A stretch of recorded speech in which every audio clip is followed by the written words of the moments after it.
Welcome to the High Performance Hockey Podcast. Today we're joined by head coach of the Dallas Stars, Pete DeBoer. Pete owns a National Hockey League record of 513 wins, 379 losses, and 123 ties, as well as 68 playoff victory appearances with Vegas, San Jose, New Jersey, and Florida. He was recently named the head coach of the Dallas Stars. On May 2015, Pete was named the 8th coach in San Jose Sharks history and appeared in the Stanley Cup finals in 2016. Prior to joining San Jose, Pete coached the New Jersey Devils for 3.5 seasons, leading the Devils to the 2012 Stanley Cup finals. He finished his coaching tenure with the Devils, the second winningest coach in franchise history behind Jacques Lemaire. Pete spent 3 seasons prior to the Devils as the head coach of the Florida Panthers. Before coaching in the National Hockey League, Pete was one of the most distinguished coaches on Ontario Hockey League history. He spent 13 seasons coaching with Detroit, Plymouth, and Kitchener, including a Memorial Cup championship in 2003 and the OHL championship in 2003 and 2008 with Kitchener. A 2-time winner of the OHL Coach of the Year in 1999 and 2000. He was also named the Canadian Hockey League's Coach of the Year in 2000. During his time in the OHL, he led his team to the league's best overall record 4 times and is one of only 8 coaches in OHL history to reach the 500-plus wins mark. He ranks 8th on the OHL all-time coaches list in wins with 539 and 12th in games coached, 878. Internationally, Pete has frequently been selected to represent his native Canada, including serving as an assistant coach for the Canadian World Championship squad in 2015, 14, and 2010. Additionally, he was a member of the coaching staff for Canada's World Junior Championships in 2005 and 1998. He also served on the Team Canada coaching staff for the 2007 Canada Rushers Super Series. A center in his playing days, DeBoer was selected by the Toronto Maple Leafs in the 12th round, the 1998 NHL entry draft, and played professionally for 2 years in the IHL. It's an unbelievable conversation that we have with Pete. We talk about his career as a player, how he got involved in coaching, the mentors along the way, coaching the millennial athlete, life in the National Hockey League, and advice to young coaches and players alike. It's a fantastic interview. Welcome to the podcast.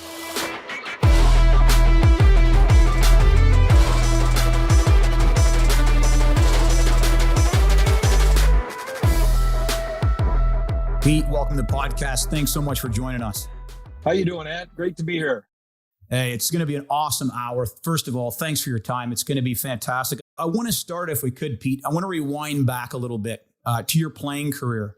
I mean, you've had a storied career as a National Hockey League coach, but I want to rewind back. You played 4 years in the OHL, had a great career for the Spitfires. You were drafted Toronto Maple Leafs 12th round, 237th overall. You also played 2 years in the International Hockey League. So what led you to a career in coaching? Was the plan to continue playing, or was it something that abruptly happened where you said, I want to pursue this career path? It's a great question. And you know what? I wish I had a boxed answer for you. I think like all of us growing up, we wanted to play in the NHL. It was a sole focus. We weren't thinking about a second career or doing anything else. And I was on that path. I mean, I was singularly focused after getting drafted. I got traded from Toronto, who drafted me, to Vancouver, turned pro, went to their main affiliate in Milwaukee at the time, had a couple pretty good seasons in the IHL, and was knocking on the door, potentially getting some NHL games. And I got to a real crossroads. I remember when I turned pro, my junior coach at the time was a guy named Tom Webster, who went on, he's passed away now, but he coached the LA Kings, coached the New York Rangers, was a longtime NHL and WHA player, had a tremendous amount of respect for him and a great impact on me. He told me when I turned pro, give it 2 or 3 years and you'll know if you're going to be an NHL player. And while I was a good minor league player, I think I realized that, that jump was going to be probably too big for me. At the same time, what kind of hastened that decision was that was the years that they were opening up Russia. Before that, Russian players had not been coming over, but teams, I was with Vancouver Canucks. They had just drafted Bure and they just drafted Krutov. Larionov was coming over. So, you fit in a certain spot on the depth chart, and then all of a sudden the Russian curtain opens up, and Sure. all these great players start rolling in from over there. And that was a little bit of a reality check on where I was as a player. I think I probably would have kept playing in the minors, but I got an opportunity that I thought I couldn't pass up to get into law school. I knew a professor at the University of Windsor where I played junior hockey. He was a player agent, actually represented Bob Probert and a bunch of other guys, became a friend of mine. And, I had started to think about post hockey, started to have some conversations with him. And he was on the admissions board at the University of Windsor. And he said, listen, I can get you on the wait list. And if there's a last minute opening and you'd be willing to take it, I can probably get you in. And that's exactly what happened. I was planning on going back and playing another year of pro hockey. And I got a call in July saying, you're no longer on the wait list. We have a spot for you, but you have to make that decision and take it. And so I did. It was a real crossroad moment. Wow. So from there, University of Windsor, you're pursuing a law degree. You mentioned an individual, Tom Webster. Where did your career in coaching start? Was there an ignition moment? Was there an old OHL coach that inspired you to start your journey? How did it begin? Yeah, well, a couple things. I think as a player, I was a real average player. I had to get by on my hockey sense and preparation and understanding systems and what coaches wanted in order to succeed. I was a 14th round draft pick to the OHL. I was a 12th round draft pick to the NHL. So I took a lot of pride in kind of understanding the details of the game as a player in order to survive. So, without it consciously being interested in coaching, I think I was wired that way just because it was, you're very fortunate about the people you cross paths with in this career and, how many and how important they are. And when I look back, I got drafted to the right place. Tom Webster was my coach. Jim Rutherford, Hall of Fame general manager. Pete Carmenis was our owner, who ended up buying the Hartford Whalers and then the Carolina Hurricanes.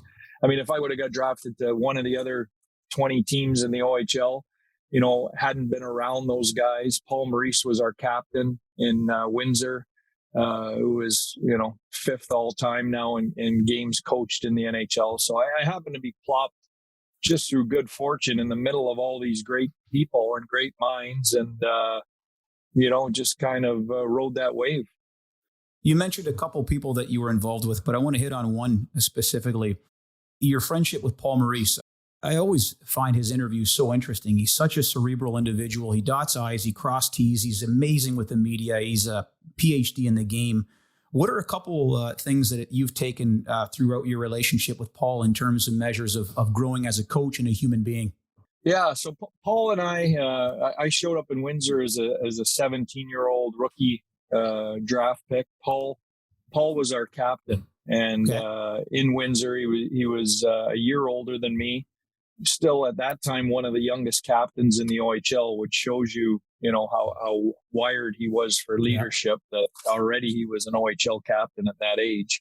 Had a real unfortunate playing incident where he took a puck deflected off his stick up into his eye and lost permanent sight in his one eye. It actually was the precursor to why visors came into the OHL, was his specific injury the year before I got there. So, this was a guy who was our captain, had lost his eye, had been a Philadelphia Flyer draft pick. Essentially, the losing of the eye ended his pro aspirations, but he continued playing with us with one eye and, was our captain. And then, the coaching thing happened.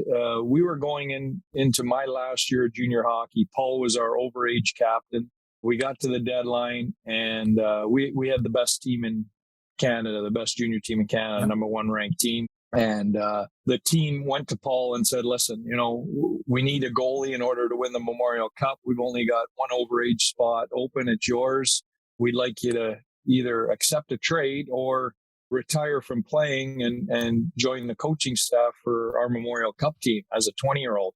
And that's what he did. He stopped playing. He joined our coaching staff, and we ended up losing in the Memorial Cup final. But that was the beginning of his coaching career. And really that was my first moment where I thought, you know what? Wow, you know what? Here's a guy that's my peer, my captain, a guy I played with, and he's coaching in the OHL. You know, maybe that's something that one day I could do. So that was probably my first moment of thinking about coaching, at least in the back of my mind. When you were coaching the OHL, this is off the cuff question, but I think about it as a former player. I never played in the National Hockey League, played college hockey, played a couple of years in the deep minors, but I look at the game now and the intricacies and the technical and tactical aspects of it. And even talking with Mish about, you know, what he sees on the ice, I almost feel like it is just, there's a difference between having a PhD in the game, knowing that dotting the I's, crossing the T's, and then watching it as a fan. Your first couple of years in the OHL, was it an eye opener for you stepping back now, like from being a player to watching the game and looking at the technical packages as a coach? Absolutely. No clue what went into it, you know? Yeah. And really as a player, it's amazing, but you're really blind to all the work that's going on behind the scenes. And, you know, you're so self-absorbed in what you're doing and your role and your position on the team that you never see what's going on, you know, in the bowels of the rink with the coaches and everybody else. So to jump into that was really eye-opening. I realized really quickly how much harder it is than it looks, how much more respect I have for the guys that do it and do it well. And, you know, and then you either sink or swim as a young coach. And I was fortunate. I had great mentorship. I had great people around me that were patient because, you know, it wasn't all success. Early in my coaching career, I remember we had a fantastic team. We were loaded, junior team in Plymouth. I think we had 5 first-round NHL picks on it. We're supposed to win. Got upset in the first round by a London Knight team. And that was really another, you know, you talk about crossroad moments, but, you know, if I have an impatient owner, if I have somebody who has got a quick trigger finger, you know, my coaching career might end there. It might be, well, he didn't get it done and you're gone and you're never heard from again. It happens to a lot of guys. Sure. But Jim Rutherford was patient, recognized that, you know, no matter how hard you work at it and how prepared you are, sometimes the stars don't align, and gave me a chance to go back and do it again. And from there, you know, really I turned it into a career, but without that type of patience and people around me, I might not have got that opportunity. Absolutely. Other question I wanted to piggyback on, Pete, if I could, building culture, you know, this idea of great coaches. I'm fond of saying, you know, great coaches are a lot like gardeners. You know, gardeners don't grow flowers. They create an environment for flowers to grow. How did you, at your early stages of your career, you know, early in the OHL, create an environment for your players or a culture? And then I'm going to piggyback that to your current day. Like now you're going to step in to a brand new hockey club, Dallas Stars. You know certain players on your rosters, and there's certain that you don't. Is that something that you rely on leadership to do? Or is that something where right off the get-go, you know, you set team culture through communication and action? It's a great question because we live in the world of hard knocks where, you know, we watch those programs and you see the coaches up in front, you know, giving their motivational speeches, and you think that's what coaching is. And actually, those are tiny moments in coaching. The majority of your moments are what you talked about. You walk in, you set the expectations, you have the discipline and the consistency in your discipline that you hold everybody to the same standard and hold everybody accountable. You treat everybody with respect. At the same time, you push people because, you know, that's what we're supposed to do. We've got to push people to uncomfortable places. So, you know, I think that's the meat of coaching. And I think when people watch coaches in these documentaries or in these, hard knocks type events in the football, NFL football, or behind the scenes in the NHL, those are the small made for TV moments, but your culture is established on how you show up every day, how you act, how you treat people, what your expectations are. And most importantly, your consistency in holding people to that, including your best players, you know, and most importantly, your best players. Sure. In terms of measures of piggybacking here a little bit, you know, you've been you coached in the OHL for 13 years. You're getting ready for 15 years now in the National Hockey League. I want to talk a little bit about the game and the evolution of the game. How do you think now, looking back in the rear view, the game has evolved in terms and measures of, is it physical, technical, tactical? Is it psychological? Is it all of the above? Are players more prepared than ever before? How is the game now compared to when you first got in to coaching? Wow, great question. Well, I think it's better. It's way better. It's way faster. I think one of the key moments was obviously the NHL moving away from the obstruction. If you watch an old game or an old game tape, the amount of obstruction on the ice, it was automatic when you were chasing a guy and the puck left his stick and went somewhere else that you would, hook into him and get a stick around him and, parallel and basically hold him the rest of the way up the ice. So, the game's changed for much better, and that's opened it up to everybody else. I mean, in my day and age, you had to be 6 feet to play unless you were exceptional or bigger. And when those changes came in, it opened up the game to all kinds of players, including a lot of small skill players that have obviously thrived. And that's what it should be. I think it's more entertaining. At the same time, I think hockey's always going to have a piece to it of physicality and intimidation that is always going to be important. And we see it every year in the NHL playoffs, the importance of heaviness and hardness and willingness to go to tough areas. I use this example with our team in Las Vegas. The last year, Tampa won the Stanley Cup. They beat the Islanders 1-0 in the conference final in Game 7 to win the conference final, and they beat Montreal 1-0 in Game 5 to win the Stanley Cup. Those aren't wide open, skill-filled games. Sure. Those are grinded out hard games with not a lot of room, not a lot of chances. Because when everyone talks about Tampa, you assume skill, speed, up and down the ice. That's they had to find a way to win those tough games in order to win Stanley Cups, and that's what they did. That's what they changed from their unsuccessful years. So, that's the beauty of the game. I think it's a great combination now of skill and speed, but we still have that edge that I think separates us from a lot of other sports where, it's a man's game at the toughest time of year, and your character gets challenged on a nightly basis. I had the opportunity to speak to Dave King several months ago, and he talked this idea. I loved it. He said, there's decisions and choices in the game. Decisions, you come back on your back check, you pick up the high guy on the whatever it may be, technical or tactical. He said, choices, you put your body in front of a shot.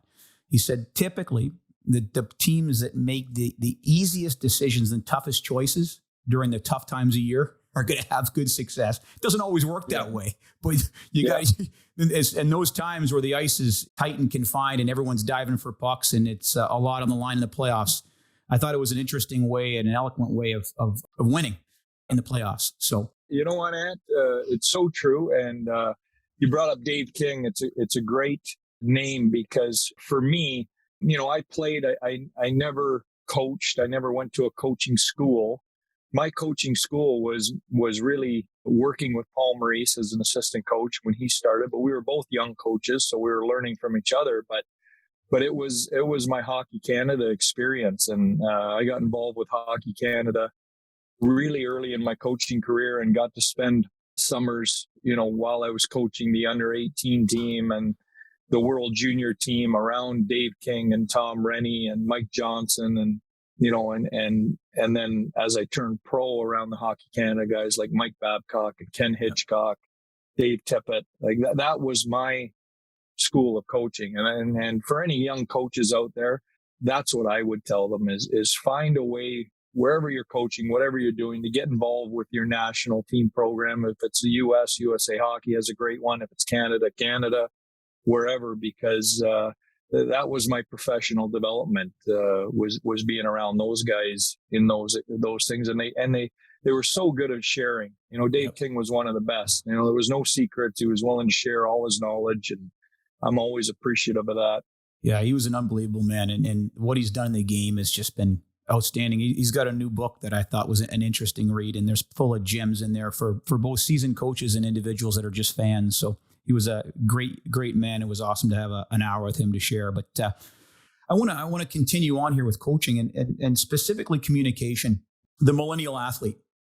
So we're in a totally different generation now. Has communication changed? You got social media, you've got Twitter, at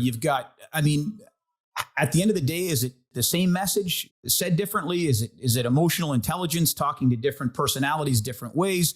How is it right now in today's National Hockey League coaching the millennial athlete? And are there differences compared to when you first got in the game? Yeah, huge differences. The expectation of the time you're going to put in with each individual athlete now at this level is much more than when I played or when I started coaching.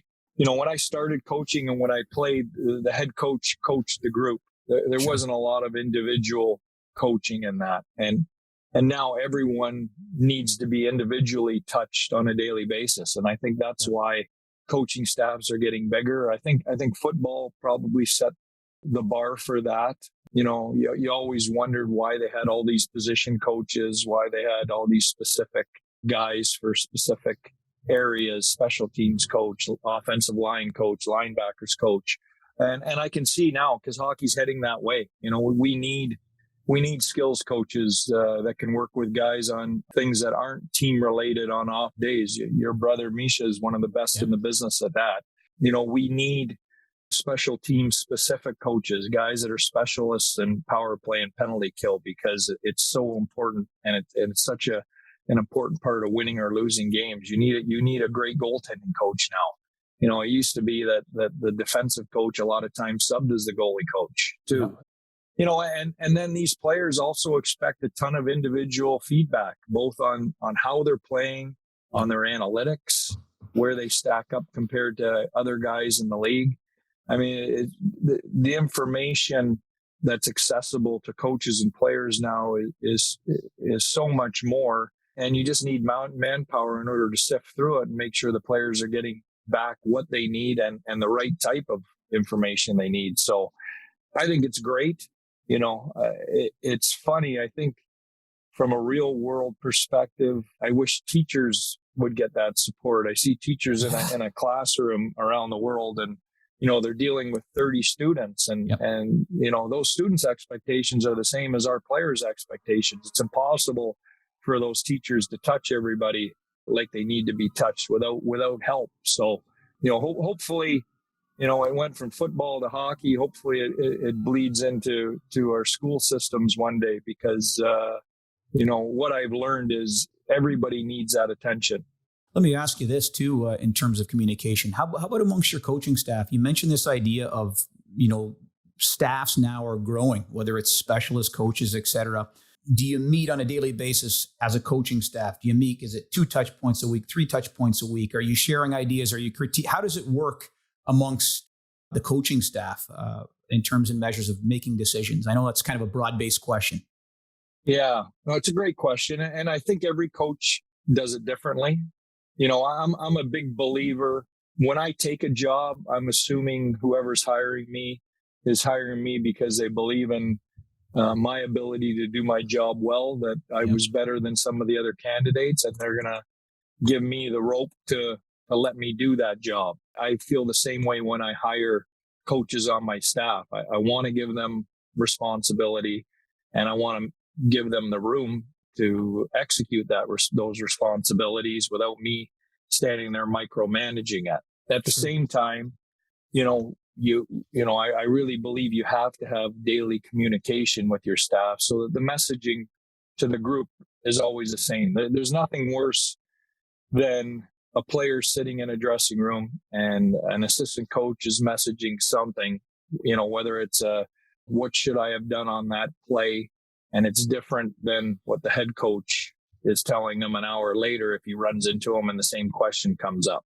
Yep. So I think it's critical that while everybody has their area and has the room to execute and do what they need to do, I think it's critical you come together as a staff every morning and you're all on the same page on messaging and what's going out to the players. And for me, that always starts with a game review. We sit as a staff and review the entire game 5-on-5.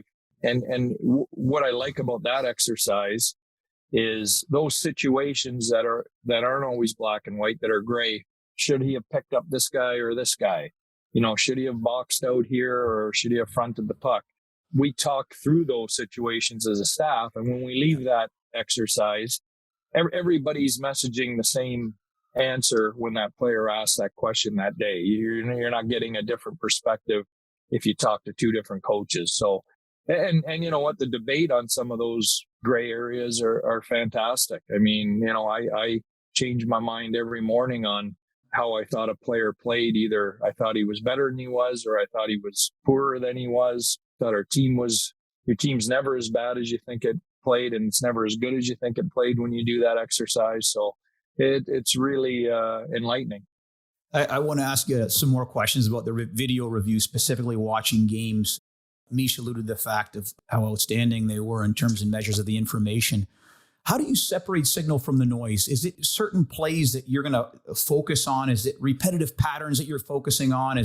Or is it just simply, hey, I want to see the goals for, goals against, where was that player? How do you as a coach synthesize that information to pick up the signal and ignore the noise? And then my other question to piggyback on that, sorry, because it's a windy one. Yeah. How do you communicate to the players? Because, a good Thanksgiving meal is eaten one bite at a time. If you eat too much, it's indigestion, right? So how do you package that to the players? Yeah, those are two great questions. The first one, there's no shortcut to getting a true picture of how your team or individuals played. You have to rewatch the game. You can't just watch the goals for, the goals against. And I know sometimes that's unrealistic. You're coaching a minor hockey team or even a junior hockey team. You're playing 3 games in 3 nights. But, I did that for 15 years. You have to put aside the time. You can get the exercise down to an hour with the right video and fast forwarding and getting rid of the intermissions and things like that. But there's no shortcut to that, because what I'll tell you is the goals and the chances each way don't tell the story.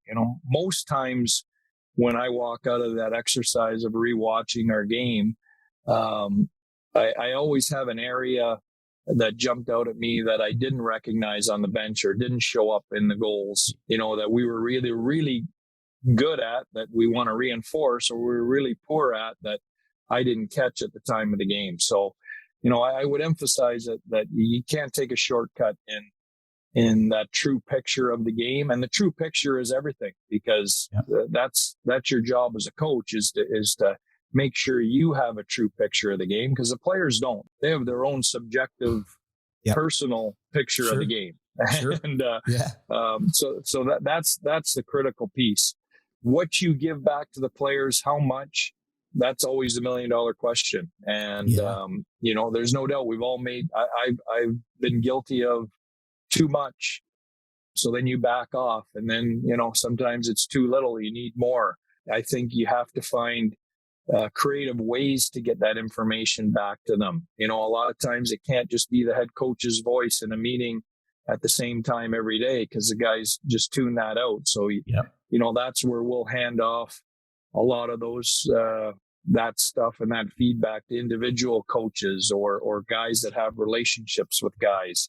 Your brother Misha was our skills coach in Vegas, but he did so much more in that, he had unique relationships with some of our best players because he would work on skills with them. And so they were willing to listen to feedback about 5-on-5 and some of the things that maybe weren't, as positive about their game because of the relationship he had with them. So I would use Misha in that relationship sometimes just to change up the messaging to some of our better players. So, I think as a coach, you got to use all the tools in your tool belt in order to get that information back. I think, Pete, if I could kind of, share a little bit of, I think in coaching, I've been doing this for 20 years now as a strength and conditioning coach. And as a young coach, I just wanted the I's, dot the T's. I wanted the X's and O's and the programs. And that's all important because you have to know what you're doing. But the older I've gotten, the more I realize is that if no one believes in it, if you can't communicate it, it's not a good program. And this old idea is, if the athlete trusts the process, even a bad program can be fantastic, if that makes any sense. The program is only as good as the athlete's thought process and trust in that program. So the communication part is critical, and I didn't spit that out the right way that I wanted to, but I guess building trust in the conversation, the communication, coupled with knowing what you're doing is a happy recipe and a happy marriage in getting the message across to elite players and all players alike.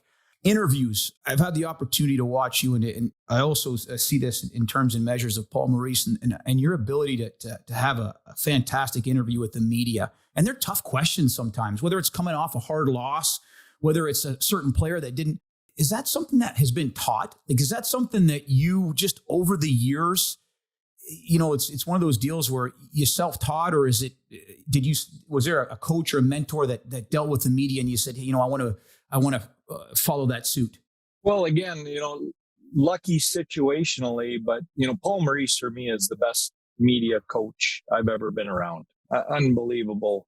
His ability to connect and message, have humor at different moments with it.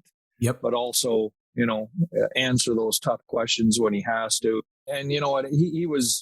That's a natural thing that's just come to him. I'm sure if you talk to him, I'm sure he's worked at it. But I can tell you as a 17-year-old kid walking into the Windsor Spitfire dressing room and listening to Paul Maurice speak as our captain, that's something that really came naturally to him.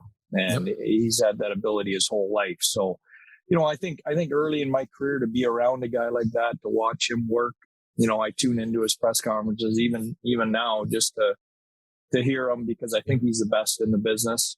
So I think like anything, if you're going to coach, you want to look at the best people in the areas and you want to take stuff from them. What are they doing that I can incorporate into what I'm doing? It's what we do. I think I remember Ken Hitchcock saying, the best coaches are the best thieves in the world, because we go every summer and we steal everyone's best idea. What are the Europeans doing on the power play? What is Tampa doing in the neutral zone? And you incorporate that into what you're doing. And that's a professional development piece of it. I think the media piece is something, unlike Paul, it doesn't come naturally to me. It's something that, you have to work at. But, I was fortunate to be around him, and I'd like to think smart enough to try and pick up some things from him along the way. Absolutely. Work-life balance as a coach. You've got 3 kids, Jack, BU, and now is it Niagara, correct? Yep. Matthew just played his last year at juniors, getting ready for university, and then Abby. So you got 3 kids. Yep. How do you create a work-life balance in the season? Is it impossible? I mean, you got 82 games, you got touch points, you're traveling all over the place. It's got to be a difficult balance. Really tough, and I think every job has its positives and negatives. I think, the negative to coaching at a high level and doing it for a living is it's impossible to be everywhere you want to be, yep. Both physically and mentally. I can say that because, there was a lot of nights physically where you're home or at your kid's hockey game, but mentally you're thinking about your team because you've got a game the next night. It's that all encompassing job during the season. I think having a great spouse is critical. My wife did a lot of heavy lifting those years with my kids in order to cover for the fact that I wasn't around as much. And then, we really valued our off season. The great part about coaching is like a teacher, you go 150 miles an hour until the season ends. And then you get, you don't get a week vacation or 2 weeks. You get an off season, a 2 or 3 month off season. So we really tried to take advantage of those times to kind of make up time with our family, make up some of the things that we lost. But there's no doubt. I think if you asked our kids or coaches' kids that have come through it, I don't think they'd trade it. There's so many great benefits that come along with it. And I would think that dad not being around or mom not being around, if mom's coaching, probably wouldn't even be at the top of the list. I can tell you probably at the top of the list right now is just with social media, the scrutiny that coaches at every level face and the effect that has on the kids. I remember talking to Paul when he was coaching the Toronto Maple Leafs and other coaches that have coached in areas like that.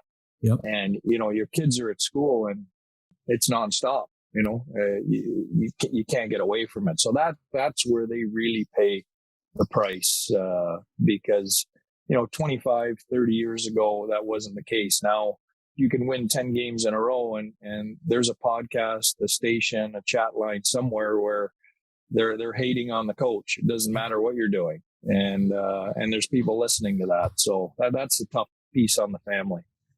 Golly, it is crazy, social media and this idea. I can only imagine for both players. We've had former NHL players that we've interviewed in the podcast that don't even have social media accounts because they don't want to get their brain. They call it, they don't want to poison their brain with the negative comments that people keyboard heroes make. I want to pivot if I could, and I'd like to get your candid feedback on obviously our profession. There's a lot of individuals. There's head coaches that listen to this podcast. There's performance coaches. And when I say performance coaches, I'll dive a little deeper. Strength and conditioning coaches, sports scientists. The landscape right now in the National Hockey League is currently changing big time in terms and measures of the hiring of the individual, whether it's a hockey background, not hockey background. My question to you is, what would you think would be 2 or 3 or maybe 1 or 2 qualities that you think would make a good sports performance coach in that area? Great question. Number 1, being able to develop a relationship quickly with an athlete.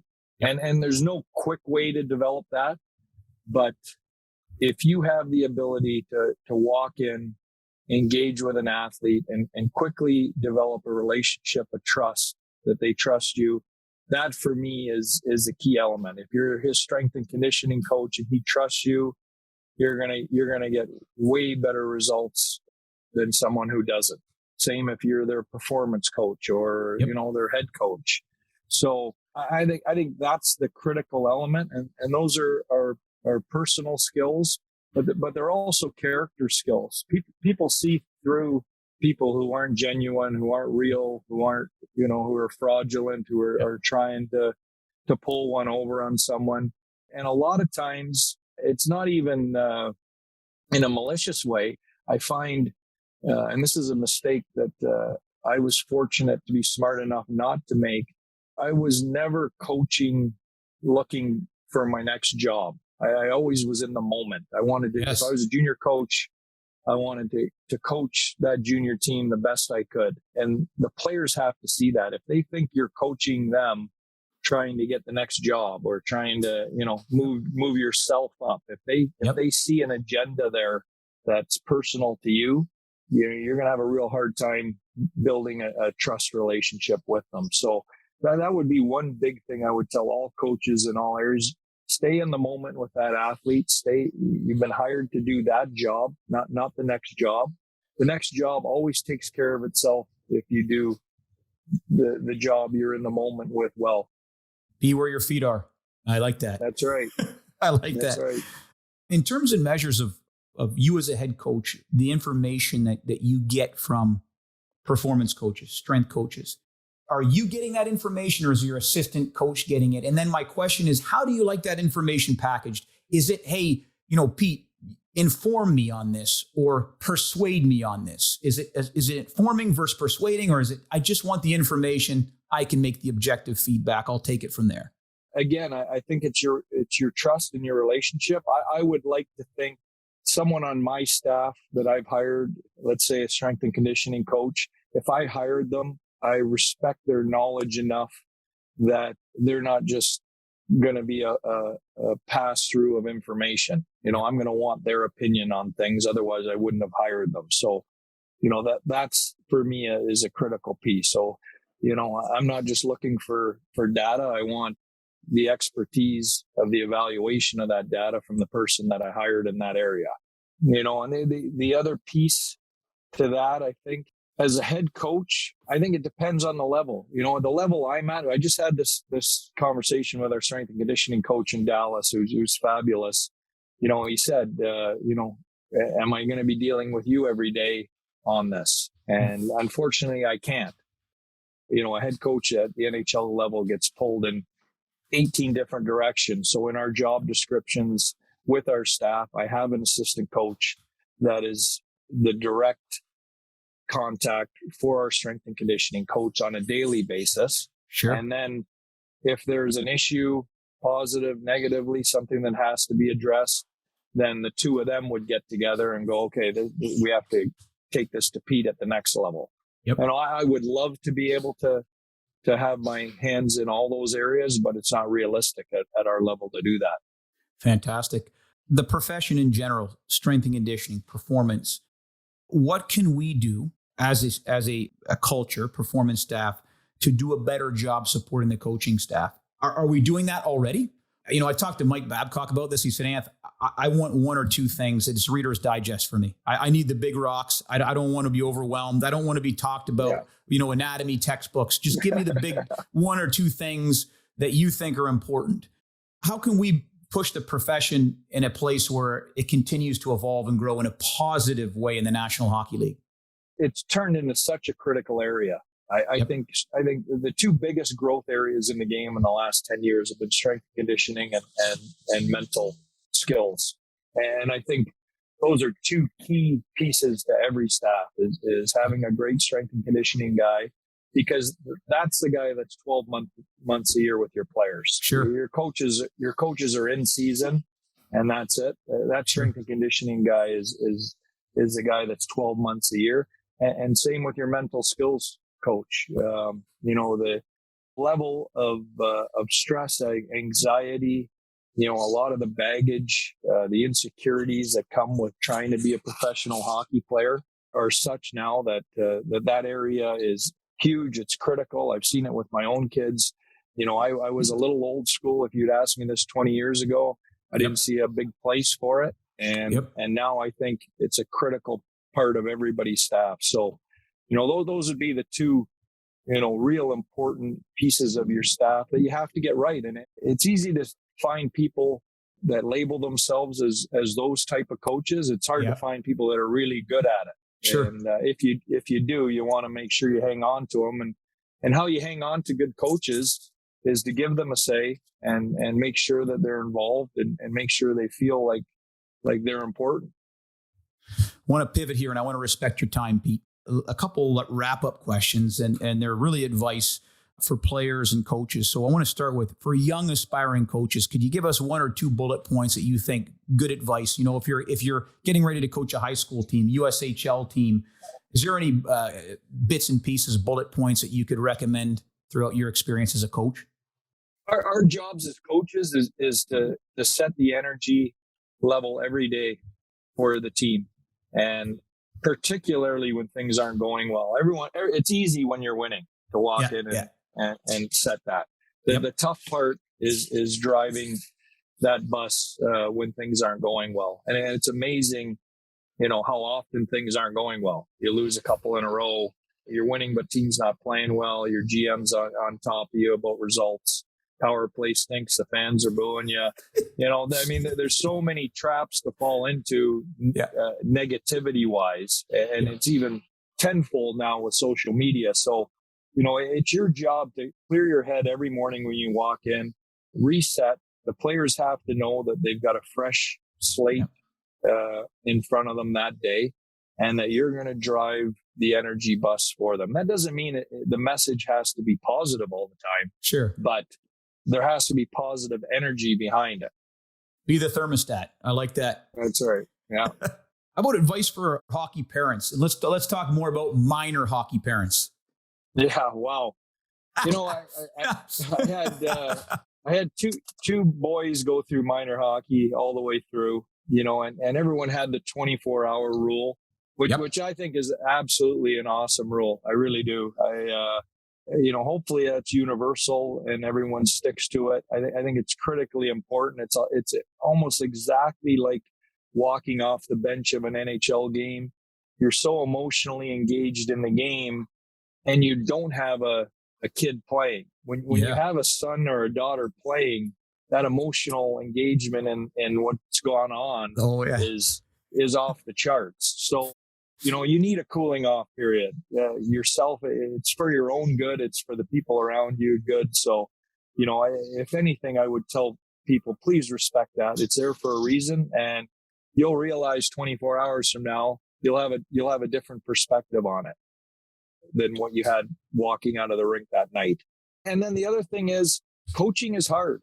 And unless you're prepared to put in the time, show up with a whistle, travel the roads, a lot of coaches do it and it costs them money every year. They don't make money doing it. Unless you're prepared to do that yourself, have a little sympathy, have a little respect for the people that are doing it. Because what I find is we're not getting enough good young people coaching, and the good young ones that come in are getting chased out too quickly from parents, from pressure to win, those type of things. So, I think, for me, that's a critical piece for parents going forward. And unless you're prepared to grab the whistle and put that time in yourself and do it for the good of the group, not just for your own kid, then stand back and have a little respect and be a little supportive. I thought it was interesting too, speaking to Dave King, he said, you shouldn't be speaking to your sons or daughters about negativity towards the coach because it poisons the well. If you want to talk about the coach, you pick up the phone and talk to him. Right. for young aspiring players. I thought it was interesting. It's because that permeates. A couple more questions, Pete. Advice to young players, and this might be the advice that you gave your sons coming up, looking back at their hockey journey. Oh boy. You know what? I think enjoy it. It really is the best memories. I can tell you, I grew up playing minor hockey. I played in the Memorial Cup final. I got drafted in the NHL. I played pro hockey. My best memories of hockey, I don't remember the score of the games. Sure. I don't remember if we won or lost. I don't remember by how much. A lot of times I don't remember what my personal success was. I remember the camaraderie of the dressing room and the guys and the fun of being at the rink and, going out with your group, with your team after. So that's what it's about. I think any high level sport is about the life lessons it teaches kids that are going to help them later in life, both about time management, about handling adversity, about being a team player. So that's the important stuff, not the individual accolades. There's very few people that make a living doing this. Sure. So enjoy the ride for what it is. And because the important stuff is the stuff that's happening every day, both in those life lessons, but also, in the memories those kids are creating by being around that environment. And I think the other thing, if you are a high level player and get to a point where you have aspirations to move on, don't feel like you have to drop everything and spend every last dollar your family has in order to pursue that. The hockey world is huge now. There's scouts everywhere. If you're a good enough player, they'll find you. You don't need to drive past 3 good AAA centers to go play in Toronto because you think you have to play in Toronto. You don't have to play on the best spring hockey team and win every tournament in order to get recognized. I think the list is as long as my arm is of great players that played in small centers or for teams that didn't win consistently. Patty Marleau, Hall of Fame player for me, grew up in a town of 400 or 500 people. Didn't move away until he played junior hockey. So, Joe Thornton, same thing, St. Thomas, Ontario. St. Thomas. Yeah. So, it's, I think that's the other mistake is families get caught in, and it's an easy web to get caught in of chasing it all over. And you don't have to do that. They'll find you. I love it. Last question for you. Big one. Legacy. Pete DeBoer, 1,015 games in the National Hockey League, 2-time OHL Coach of the Year, CHL Coach of the Year, won a Memorial Cup in 2003, Stanley Cup Finals twice. You have done a lot for the game of hockey. How do you want to be remembered? What's your legacy? Wow. I think the accolades really don't mean anything at the end. I obviously want to win a Stanley Cup, but if I don't, I'm at peace with that. I think I talked to Joe Thornton once about it.